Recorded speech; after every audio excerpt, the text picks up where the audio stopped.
1399ರಲ್ಲಿ ಹುಟ್ಟಿದ ಒಂದು ಪುಟ್ಟ ಸಂಸ್ಥಾನ ಚಿಕ್ಕ ದೇವರಾಜ ಒಡೆಯರ್ ಅವರ ಕಾಲಕ್ಕೆ ಹೇಗೆ ಸಂಪತ್ತಿನ ಶಿಖರ ಏರಿತು ಎಂದು.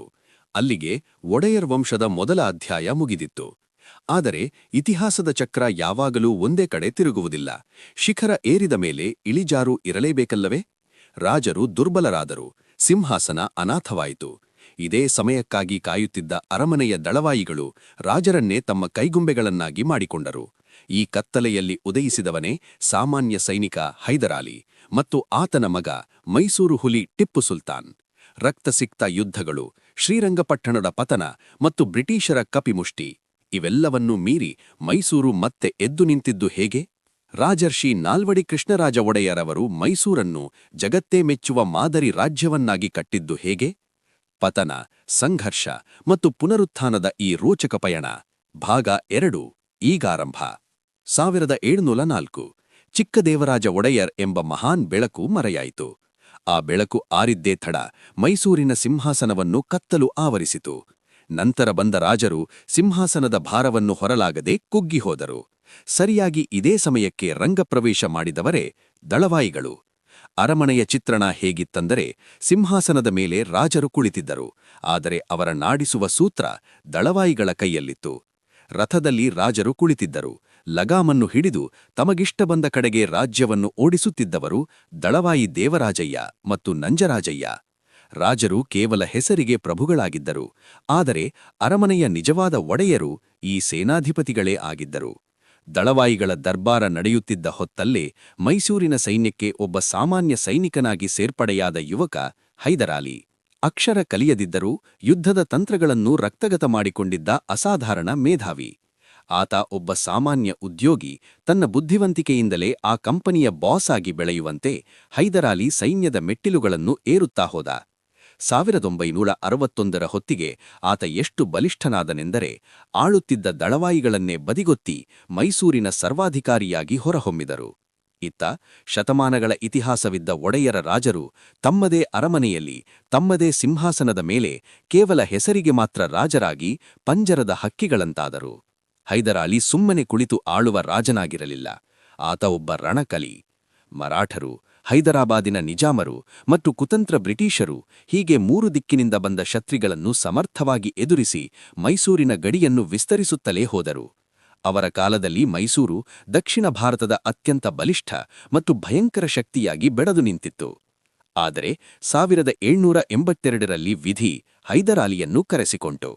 ಆ ಶೂನ್ಯವನ್ನು ತುಂಬಲು ಅಪ್ಪನಿಗಿಂತ 1 ಹೆಜ್ಜೆ ಮುಂದೆ ಇದ್ದ ಮಗ ರಂಗಪ್ರವೇಶ ಮಾಡಿದ.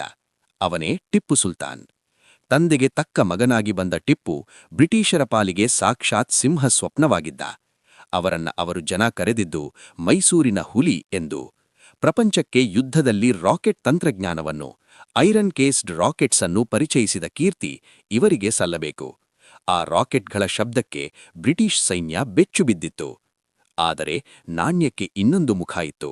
ಬ್ರಿಟಿಷರ ಮೇಲಿನ ದ್ವೇಷ, ನಿರಂತರ ಯುದ್ಧಗಳು ಮತ್ತು ಅವರ ಕಠಿಣ ನಿಲುವುಗಳು ಮೈಸೂರಿನ ಬಲವನ್ನು ಕುಂದಿಸಿದವು.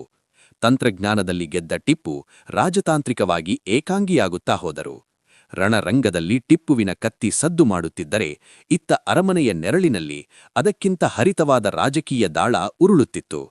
ಪದಚ್ಯುತರಾದ ರಾಜವಂಶದ ರಾಣಿ ಲಕ್ಷ್ಮಣಮಣ್ಣಿ ತಮ್ಮ ವಂಶದ ದೀಪವನ್ನು ಉಳಿಸಿಕೊಳ್ಳಲು ಬ್ರಿಟಿಷರೊಂದಿಗೆ ರಹಸ್ಯ ಸಂಪರ್ಕ ಬೆಳೆಸಿದರು.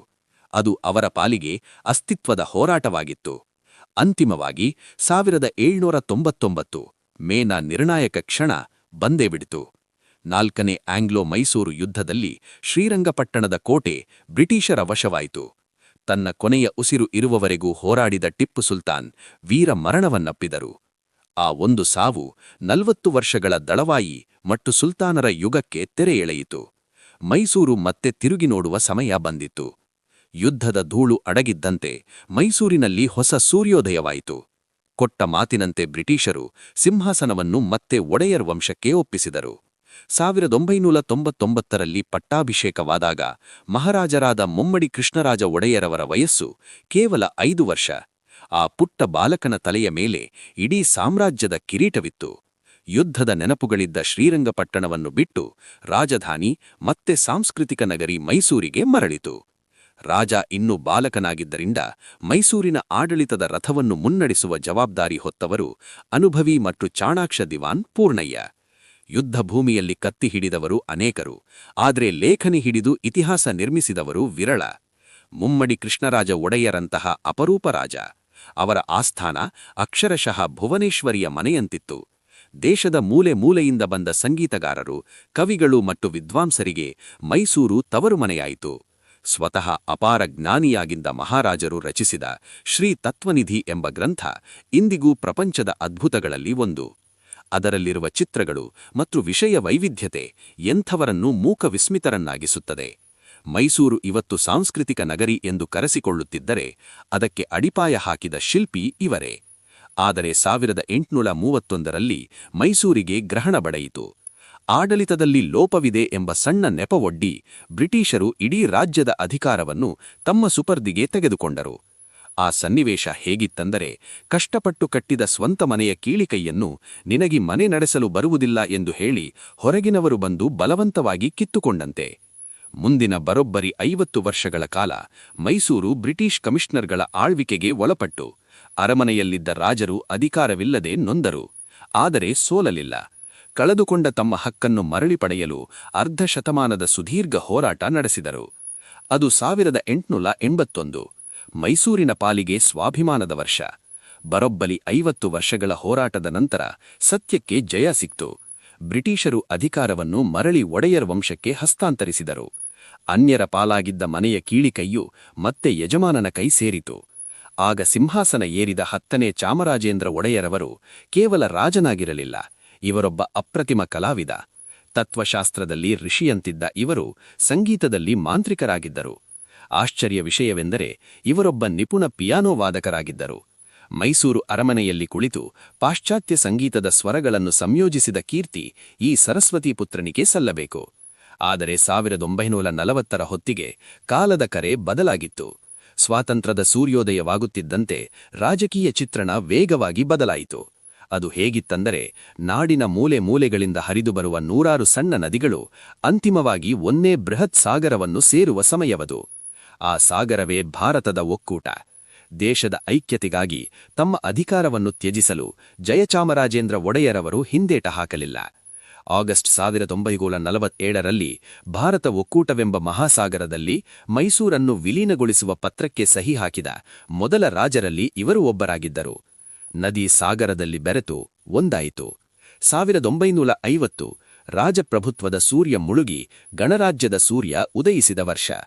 ಮೈಸೂರು ಸಂಸ್ಥಾನವು ಅಧಿಕೃತವಾಗಿ ಭಾರತ ಗಣರಾಜ್ಯದ ಭಾಗವಾಯಿತು. ಆದರೆ ವಿಶೇಷವೆಂದರೆ, ರಾಜತ್ವ ಹೋದರೂ ರಾಜರ ಮೇಲಿನ ಗೌರವ ಕುಂದಿಲಿಲ್ಲ. ಜಯಚಾಮರಾಜೇಂದ್ರ ಒಡೆಯರವರು ಕಿರೀಟವನ್ನು ತ್ಯಜಿಸಿದರು, ಆದರೆ ಪ್ರಜೆಗಳ ಸೇವೆಯನ್ನು ತ್ಯಜಿಸಲಿಲ್ಲ. 1950ರಿಂದ 1956ರವರೆಗೆ ಅವರು ಮೈಸೂರು ರಾಜ್ಯದ ರಾಜಪ್ರಮುಖರಾಗಿ ಸೇವೆ ಸಲ್ಲಿಸಿದರು.